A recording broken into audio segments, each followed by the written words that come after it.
Hi hello ನಮಸ್ತೆ.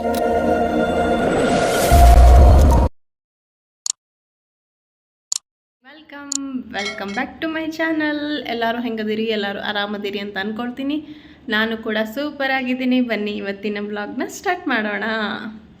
So ಇವತ್ತು ನಮ್ಮ ಹಳೆ ಮನೆ ಓನರ್ ಮನೆಯಲ್ಲಿ ಅಂದರೆ ಏನೋ ಉಪವಾಸದರ ಹಬ್ಬ ಅಂಥೇಳಿ, ಏಕಾದಶಿ ಅಂಥೇಳಿ ಏನೋ ಮಾಡ್ತಾರಂತೆ ನಿನ್ನೆ ದಿನ.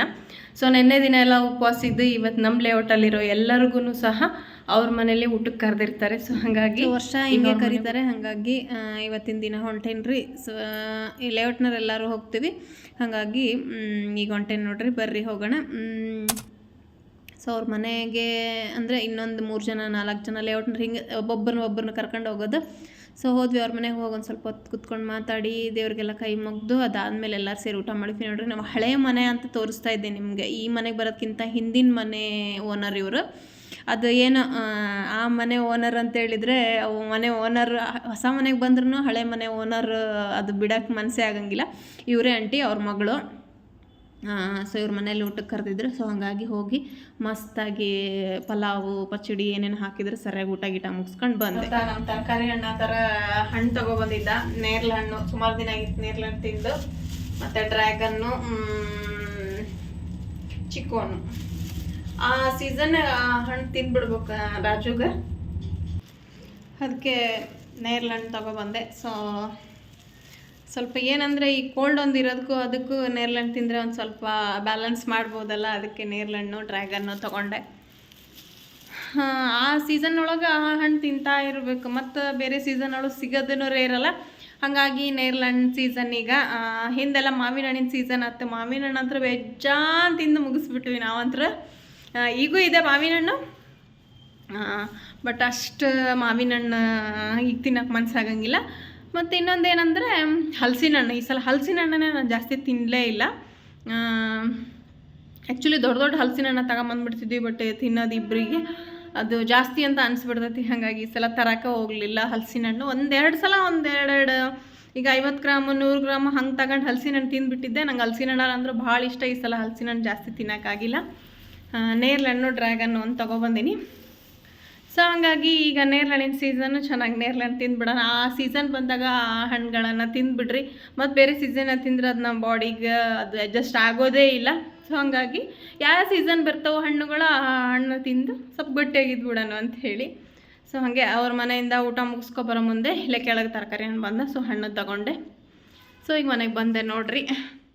ರೇಟ್ ಒಂದು ಸ್ವಲ್ಪ ಕಡಿಮೆ ಆಗೈತಿ. ಸ್ಟಾರ್ಟಿಂಗ್ ಬಂದಾಗೆಲ್ಲ 200 ರೂಪಾಯಿ kg ಎಲ್ಲ ಇತ್ತು. ಸೊ ಈಗ ಇಲ್ಲಿ 100 ರೂಪಾಯಿ kg ಐತಿ. ನಿಮ್ಮಲ್ಲೆಲ್ಲ ಹ್ಯಾಂಗೆ ಕಿಲೋ ಐತಿ ಏನು ಕಮೆಂಟ್ ಮಾಡಿರಿ. ಸೊ ಜೊತೆಗೆ ಸಪೋಟ, ಡ್ರ್ಯಾಗನ್, ನಂದು ದಾಳಿಂಬ್ರೆ ಹಣ್ಣು ಇತ್ತು ಹಳೇದು. ಹಾಗಾಗಿ ದಾಳಿಂಬ್ರೆ ಹಣ್ಣು ತೊಗೊಂಡಿಲ್ಲ, ನೆಕ್ಸ್ಟ್ ತೊಗೊಂಡ್ರೆ ಆಯ್ತು ಕೊಡ್ತಾರಲ್ಲ ಕುಂಕುಮ. ಮತ್ತು ಈ ತಾಂಬೂಲದ ಜೊತೆಗೆ 3 ಲಡ್ಡು. ನಾವು ಪಂಚಮಿ ಹಬ್ಬಕ್ಕೆ ಮಾಡ್ತೀವಲ್ಲ ಆ ಥರ ಲಡ್ಡು ಕೊಟ್ಟಿದ್ದಾರೆ ನೋಡ್ರಿ. ಇಷ್ಟಿತ್ತು ನೋಡ್ರಿ. ನೆಕ್ಸ್ಟ್ ಏನೇ ಅಂತ ಒಂದು 10:30 11 ಗಂಟೆ ಹೋಗಿ ಊಟ ಹೋಗಿದ್ವಲ್ಲ. ಸೊ ಒಂದು 11:30 ಆಗ್ಬಿಡ್ತು ಅವ್ರ ಮನೆ ಊಟ ಮುಗಿಸ್ಕೊಬರತ್ಲೇನ. ಬೆಳಗ್ಗೆ ಮುದ್ದೆ, ಪಲಾವು, ಅನ್ನ, ಸಾಂಬಾರು, ಏನೇನೇನೇನು ವಡೆ ಎಲ್ಲ ತಿನ್ಕೊಬಂದ್ಬಿಟ್ವಲ್ಲ. ಮಧ್ಯಾಹ್ನ ಹೊಟ್ಟೆ ಹಶ್ವ ಆಗಲೇ ಇಲ್ಲ. ಹಾಗಾಗಿ ಸಂಜೆಗೆ ಚಾ ಏನು ಮಾಡ್ಕೊಳೋದು ಅಂಥೇಳಿ ಇದು ಏನು ಸ್ವೀಟ್ ಕಾರ್ನ್ ವೆಜ್ ಸೂಪ್ ಮಾಡ್ಕೊಂಡು ಟೀ ಕುಡಿಯೋದು ಬದಲು ಇದನ್ನೇ ಕುಡಿದ್ರಾಯ್ತು ಅಂತೇಳಿ ಸಂಜೆಗೆ. ಜೊತೆಗೆ ಇದು ಇತ್ತು, ಏನು ಘಾಟೆ ಥರ ಬರ್ತಾವಲ್ಲ ಊರ ಕಡೆ ಘಾಟೆ ಅಂತ ಅಂತಿದ್ವಿ ನಾವು, ಆ ಥರದ್ದು ಇದ್ವು. ಸೊ ಅವ್ನು ತಿನ್ಕೊತ ಈ ಸೂಪ್ ಕುಡಿದ್ರಾತು. ಸ್ವಲ್ಪ ಟೀಗಿ ಕುಡಿಯೋದು ಬದಲು ಇದನ್ನ ಮಾಡ್ಕೊಂಡು ಕುಡಿದ್ರಾತು ಅಂಥೇಳಿ ಮಾಡಾಕೊಂತಿದ್ವಿ ನೋಡ್ರಿ. ಅಂದ್ರೆ ಬೆಳಗ್ಗೆ ಊಟ ಮಾಡಿದ್ದು ರಾಜುಗೂ ಹೇಳಿದ್ದೆ ನಾನು ಹೋಗು ಅಂಥೇಳಿ. ಅವ್ರಿಗೆ ಏನೋ ಆಫೀಸಲ್ಲಿ ವರ್ಕ್ ಐತಿ, ಲೇಟ್ ಆಯ್ತು ಅಂತೇಳಿ ಅವ್ರು ಹಂಗೆ ಹೋಗಿದ್ರು. ಹಾಗಾಗಿ ನಾನು ಒಬ್ಬಾಕಿನ ಹೋಗಿ ಬಂದಿದ್ದೆ. ಮತ್ತು ಅದಕ್ಕೆ ವರ್ಷ ಅವ್ರೂ ಹೋಗಿರ್ತಿದ್ರು, ಬಟ್ ಈ ಸಲನ ಹೋಗಲಿಲ್ಲ. ಅವರು ಕೇಳ್ತಾಯಿದ್ರು ಆಂಟಿನೂ ವರ್ಕ್ ಐತಿ ಅಂತೇಳಿ. ಹೋದ್ರು ಬಿಡು ಆಂಟಿ ಅಂದೆ. ಅದಾದಮೇಲೆ ಸಂಜೆಗೆ ಇಬ್ಬರಿಗೂ ಒಂದೊಂದು ಕಪ್ ಮಾಡ್ಕೊಂಡು ಇದು ಘಾಟೆ ಅಂತ ಹೇಳ್ತೇವಲ್ಲ ಅದನ್ನು ತಿಂದು ಸೂಪ್ ಕುಡಿದ್ವಿ ನೋಡ್ರಿ ಸಂಜೆಗೆ. ಒಟ್ಟಲ್ಲಿ ಇವತ್ತಿನ ದಿನ ಹಿಂಗಿತ್ತು. ಈಗ ಸೀದಾ ಸಂಜೆಯಿಂದ ಬ್ಲಾಗ್ ಸ್ಟಾರ್ಟ್ ಮಾಡಿದೆ ಮತ್ತು ನಾನು. ಸೊ ಸಂಜೆಗೆ ಚಹಾ ಕುಡಿಯೋದು ಬದಲು ಇದನ್ನು ಕುಡಿದು ಇನ್ನೇನು ನೈಟ್ ಅಡುಗೆಗೆ ರೆಡಿ ಮಾಡ್ಕೋಬೇಕಾಗಿತ್ತು ನಾನು. ಯಾಕಂದರೆ ಬೆಳಗ್ಗೆ ಅವ್ರ ಮನೆಯಲ್ಲೇ ಆಗ್ಬಿಟ್ಟಿತ್ತು.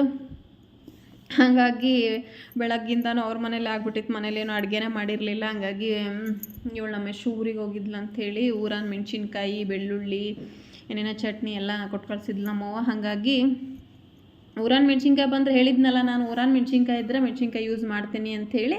ಮತ್ತು ಇಲ್ಲಿ ನಮ್ಮ ತರಕಾರಿನ ಟೊಮೆಟೊ ಕಾಯಿ ತೊಗೊಬಂದಿದ್ದೆ, ಹಾಗಾಗಿ ಒಂಚೂರು ಟೊಮೆಟೊ ಕಾಯಿ ಚಟ್ನಿ ಮತ್ತು ಊರಾನ್ ಮೆಣ್ಸಿನ್ಕಾಯಿ ಅಂತ ಹೇಳಿದ್ರೆ ಟೊಮೆಟೊ ಕಾಯಿಗೆ ಚಟ್ನಿ ಚಲೋ ಆಕತ್ತೆ ನೋಡ್ರಿ, ಖಾರನೂ ಅನ್ಸೋದಿಲ್ಲ, ಗ್ಯಾಸ್ಟ್ರಿಕ್ ಆಗಂಗಿಲ್ಲ. ಹಾಗಾಗಿ ಟೊಮೆಟೊ ಕಾಯಿ ಚಟ್ನಿ ಮಾಡ್ಕೊಂಡೆ. ಆಮೇಲೆ ಒಂದು ಸ್ವಲ್ಪ ಚೋಳಿಕಾಯಿ ಇದ್ದು, ಈ ಕಡೆ ಎಲ್ಲ ಗೋರಿಕಾಯಿ ಅಂತಾರೆ, ನಮ್ಮ ಕಡೆ ಚೋಳಿಕಾಯಿ ಅಂತ ಕರಿತೀವಿ ನಾವು. ಸೊ ಹಾಗಾಗಿ ಅದ್ರ ಜೊತೆಗೆ ಒಂದು ಸ್ವಲ್ಪ ಒಂದೇ ಒಂದು ಕಾಯಿ ಎಕ್ಸ್ಟ್ರಾ ಇರೋ ಟೊಮೆಟೊ ಕಾಯಿನ ಹೆಚ್ಕೊಂಡು ಚೋಳಿಕಾಯಿ ಪಲ್ಯ ಮಾಡ್ಕೊಂಡೆ, ರೊಟ್ಟಿ ಮಾಡಿದ್ರೆ ಆಯಿತು. ಬೆಳಗ್ಗಿಂದ ಬರೀ ಅದೇ ತಿಂದಿದ್ದಾಗೈತಿ. ಸ್ವಲ್ಪ ಬಿಸಿ ಬಿಸಿ ರೊಟ್ಟಿ ಮಾಡ್ಕೊಂಡು ಸ್ವಲ್ಪ ಬೇಷಾಗಿ ಉಂಡ್ಬಿಟ್ರಾತ ಅಂಥೇಳಿ ಚೋಳಿಕಾಯಿ ಪಲ್ಯ ಮತ್ತು ಟೊಮೆಟೊಕಾಯಿ ಚಟ್ನಿ, ಆಮೇಲೆ ನುಗ್ಗಿಕಾಯಿ ಇತ್ತು, ನುಗ್ಗಿಕಾಯಿ ಸಾಂಬಾರು, ಬೇಳೆ, ಅನ್ನಕ್ಕೆ ಸಾಂಬಾರು ಏನಾರ ಒಂದು ಸ್ವಲ್ಪ ಲೈಟಾಗಿ ಮಾಡ್ಕೊಂಡ್ರಾಯ್ತು ಅಂಥೇಳಿ. ಸೊ ಇವತ್ತಿನ ವ್ಲಾಗ್ ನಂದು ಈ ಥರ ಇತ್ತು ನೋಡ್ರಿ. ಸೊ ಡೈಲಿ ವ್ಲಾಗ್ ಕೊಡೋಕೆ ಕುಂತಿಲ್ಲ, ಸುಮಾರು ಜನ ಕೇಳ್ತಾಯಿದ್ರು. ನೋಡೋರು ನೋಡಿದ್ರೆ ಒಂದು 100 ಮಂದಿ ನೋಡ್ತಾರೆ, ಆ 100 ಮಂದಿ ಒಳಗೆ ನೋಡೋರು ಕೇಳ್ತಿರ್ತಾರಷ್ಟೇ, ಯಾಕಕ್ಕ ವ್ಲಾಗ್ ಮಾಡ್ತಿಲ್ಲ ಅಂಥೇಳಿ. ಅದೇ ಥರ ವ್ಲಾಗ್ ಅಂದರೆ ಜನಕ್ಕೂ ಇಷ್ಟ ಆಗಂಗಿಲ್ಲ. ಏನಾದ್ರು ಇದ್ದಾಗ ಆ್ಯಡ್ ಮಾಡಿ ಹಾಕಿದ್ರಾಯ್ತು ಅಂಥೇಳಿ ನಾನು ಸ್ವಲ್ಪ ಅವಾಗೊಂದಷ್ಟೇ ವಿಡಿಯೋನ ವ್ಲಾಗ್ನ ಅಪ್ಲೋಡ್ ಮಾಡ್ತೀನಿ. ಬಟ್ ಡೈಲಿ ನಾನು ವ್ಲಾಗ್ ಅಪ್ಲೋಡ್ ಮಾಡೋಕ್ಕಾಗಲ್ಲ. ವಾರದಲ್ಲಿ ಒಂದು 2 ದಿನ ಅಂತರೂ ವ್ಲಾಗ್ ಕೊಡ್ತೀನಿ. ಹಾಗೆ ಫ್ಲಿಪ್ಕಾರ್ಟಲ್ಲಿ ಮಷೀನಿಗೆ washing machine drum clean powder ಖಾಲಿಯಾಗಿತ್ತು. ಸೊ ಪೌಡ್ರು ಒಂದು ಖಾಲಿಯಾಗಿತ್ತಲ್ಲ, ಸೊ ಹಂಗಾಗಿ ಪೌಡ್ರ್ ಒಂದು ಬುಕ್ ಮಾಡಿದೆ. ಮತ್ತು ಜೊತೆಗೆ ಜೀನಿ ಪೌಡ್ರ್ ಒಂದು ಖಾಲಿಯಾಗಿತ್ತು. ಸುಮಾರು ಜನ ಕೇಳಿದ್ರು, ಒಂದು 2-3 ಜನ ಕೇಳಿದ್ರು ನನಗೆ ಇನ್ಸ್ಟಾಗ್ರಾಮಲ್ಲಿ, ಜೀನಿ ಪೌಡ್ರ್ ನಮ್ಮ ಮೆಡಿಕಲ್ ಶಾಪಲ್ಲಿ ಸಿಗ್ತಾ ಇಲ್ಲ ಅಂತ ಹೇಳಿ. ಮೆಡಿಕಲ್ ಶಾಪಲ್ಲಿ ಎಲ್ಲ ಮೆಡಿಕಲ್ ಶಾಪಲ್ಲೂ ಸಿಗ್ತೈತಿ. ಸಿಕ್ಕಿಲ್ಲ ಅಂತ ಹೇಳಿದರೆ ಫ್ಲಿಪ್ಕಾರ್ಟಲ್ಲಿ ನಾನು ಕೂಡ ಈಗ 1-2 ಟೈಮ್ಸ್ ಆಯಿತು ಫ್ಲಿಪ್ಕಾರ್ಟಲ್ಲೇ ಆರ್ಡರ್ ಮಾಡ್ತಾಯಿದ್ದೀನಿ. ಫ್ಲಿಪ್ಕಾರ್ಟಲ್ಲಿ ಕೂಡ ಸಿಗುತ್ತೆ ಈಗ Jeeni powder, gastric Jeeni powder ಅಂತ ಹೇಳಿದರೆ ಅದು ಫ್ಲಿಪ್ಕಾರ್ಟಲ್ಲಿ ಕೂಡ ಸಿಗ್ತಾಯಿತ್ತು ನೋಡ್ರಿ. ಸೊ ನಾನು ಬೇಕಾದರೆ ಆ ಪ್ರಾಡಕ್ಟ್ನ ಟ್ಯಾಗ್ ಮಾಡಿರ್ತೀನಿ. ಸೊ ನಿಮಗೆ ಏನಾದರೂ ಬೇಕು ಅಂತ ಹೇಳಿದರೆ ನೀವು ಫ್ಲಿಪ್ಕಾರ್ಟಲ್ಲಿ ಆನ್ಲೈನ್ ಬೇಕಾದರೆ ಆರ್ಡ್ರ್ ಮಾಡ್ಕೋಬೋದು. ಅಂದರೆ ಇದು 400, ಅಂದರೆ ಇಲ್ಲಿ 200 ಗ್ರಾಮಿಂದ ಸಿಗ್ತೈತಿ, ಅಲ್ಲಿ 400 ಗ್ರಾಮಿಂದ ಇತ್ತು. ಸೊ ಹಾಗಾಗಿ ನಾವು ಡೈಲಿ ಕುಡಿತೇವಲ್ಲ, ನಮಗಂತೂ ಯೂಸ್ ಐತಿದ್ದು ಅಂಥೇಳಿ ಅದನ್ನು ಕೂಡ ನಾನು 2 ಆರ್ಡರ್ ಮಾಡಿದ್ದೆ ಫ್ಲಿಪ್ಕಾರ್ಟಲ್ಲಿ. ಹಾಗಾಗಿ ಅವು ಇವತ್ತು ಬಂದವು.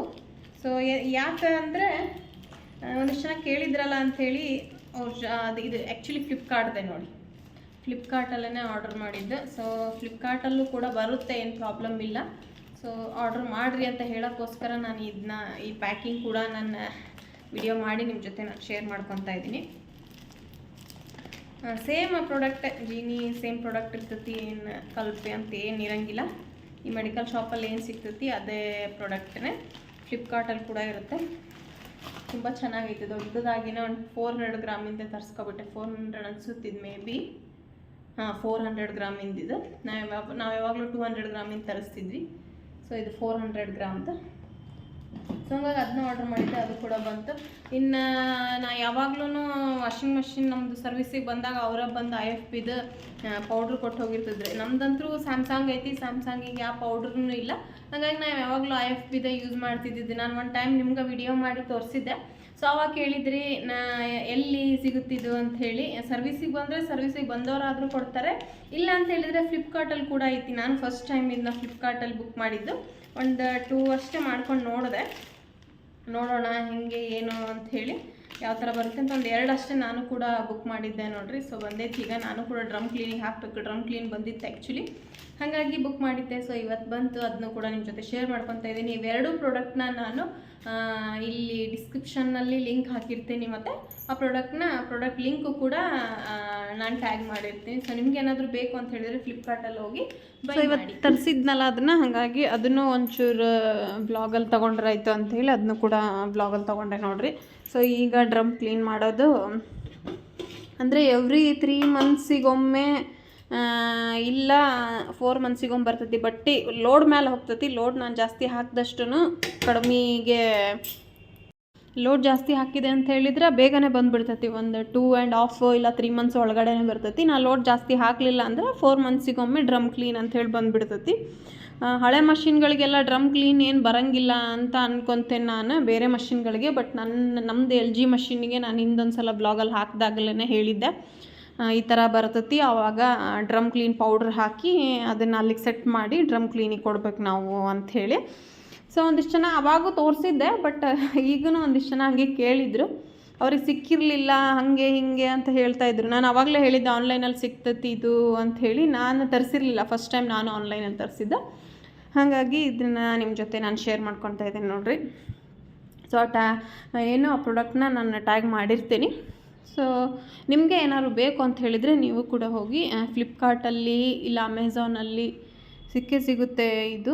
ಸೊ ಹೋಗಿ ನೀವು ಕೂಡ ಬೈ ಮಾಡಿ. ಮಷಿನ್ ಆದಷ್ಟು ಈ ಥರ ಡ್ರಮ್ ಕ್ಲೀನ್ ಬಂದಿಲ್ಲ ಅಂತ ಹೇಳಿದರು, ಎಟ್ಲೀಸ್ಟು ಅದು ನಾವೇ ಎಲ್ಲವನ್ನು ಓಪನ್ ಮಾಡಿಕೊಂಡು ಕ್ಲೀನ್ ಮಾಡ್ಕೊತ ಇದ್ದರೆ ಬಟ್ಟೆನೂ ಸ್ಮೆಲ್ ಆಗಂಗಿಲ್ಲ, ಮಷೀನು ಕೂಡ ತುಂಬ ದಿನ ತಾಳ್ಕಿ ಬರ್ತೈತಿ ಅಂತ ಕೇಳ್ಪಟ್ಟೇನೆ ಅನ್ನೋದಕ್ಕಿಂತನೂ ಯಾವುದೇ ವಸ್ತು ಆಗಲಿ ನಾವು ಮೇಂಟೈನ್ ಮಾಡೋದ್ರ ಮೇಲೆ, ಅದನ್ನು ಇಟ್ಕೊಳೋ ಏನೋ ರೀತಿ ಆಗಲಿ ಅಥವಾ ನೀಟಾಗಿ ಇಟ್ಕೊಳೋದ್ರ ಮೇಲೆ ತಾಳ್ಕಿ ಬರ್ತವೆ ಎಲ್ಲ ಸಾಮಾನುಗಳು. ಹಾಗಾಗಿ ಈ ಡ್ರಮ್ ಕ್ಲೀನ್ ಅಂತೂ ಹಿಂಗಾತು ನೋಡ್ರಿ. ಸೊ ಕೆಳಗಡೆ ಇನ್ನೊಂದು ಬಾಕ್ಸ್ ಇರ್ತೈತಿ, ಅದನ್ನು ಅವಾಗವಾಗ ಕ್ಲೀನ್ ಮಾಡ್ಕೊಂಬಿಟ್ಟಿರ್ತೀವಿ. ಹಾಗಾಗಿ ಈ ಡ್ರಮ್ ಕ್ಲೀನ್ ಒಂದು ಕೊಟ್ವಿ ಅಷ್ಟೇ ಈಗ. ಸೊ ಸಂಜೆ ಬಂತಲ್ಲ, ಹಾಗಾಗಿ ನಾನು ವಿಡಿಯೋನ ತೊಗೊಂಡು ಸಂಜೆ ರಾಜು ಬಂದಾಗ ಅದನ್ನ ಮಷೀನಿಗೆ ಹಾಕಿದ್ರು, ಡ್ರಮ್ ಕ್ಲೀನ್ ಕೊಟ್ಟರು ನೋಡ್ರಿ ಫೈನಲಿ. ಸೊ ಈ ಥರ ಅಂದರೆ ನಾವು ಯಾವಾಗಲೂ ಬಟ್ಟೆ ಹಾಕ್ಬಿಡ್ತೀವಿ, ನೀರು ಹೆಂಗೆ ಬರ್ತೈತಿ ಏನು ಗೊತ್ತೇ ಇರಲಿಲ್ಲ ನಮ್ಗೆ. ಹಾಗಾಗಿ ಸೊ ಈ ಥರ ಪುಷ್ ಹಾಕತ್ತಿ ನೀರು ಅಂತ ಹೇಳಿ ಸೊ ನೋಡ್ತಾ ಇದ್ವಿ ನಾವು ಕೂಡ. ಒಟ್ಟಲ್ಲಿ ಮಷೀನ್ ಅವಾಗವಾಗ ಈ ಥರ ಡ್ರಮ್ ಕ್ಲೀನ್ ಕೊಟ್ಕೊಳ್ಳೋದು, ನೀಟಾಗಿ ಕ್ಲೀನ್ ಮಾಡೋದು, ಮತ್ತು ಲಿಕ್ವಿಡ್ ಹಾಕೋದು ಎಲ್ಲ ಏನಾದರೂ ಇಷ್ಟ ಆದರೆ ಲೈಕ್ ಮಾಡಿ, ಕಮೆಂಟ್ ಮಾಡಿ, ಶೇರ್ ಮಾಡಿ. ಹಾಗೆ ಪಕ್ಕದಲ್ಲಿರೋ ಬೆಲ್ ಬಟನ್ ಕೂಡ ಕ್ಲಿಕ್ ಮಾಡಿ. ಯಾರಾದರೂ ಹೊಸಬ್ರಾಗೆ ವಿಡಿಯೋ ನೋಡ್ತಿದ್ರೆ ಒಂದು ಸಬ್ಸ್ಕ್ರೈಬ್ ಮಾಡ್ಕೊಂಡು ವಿಡಿಯೋ ನೋಡಿ. Thank you.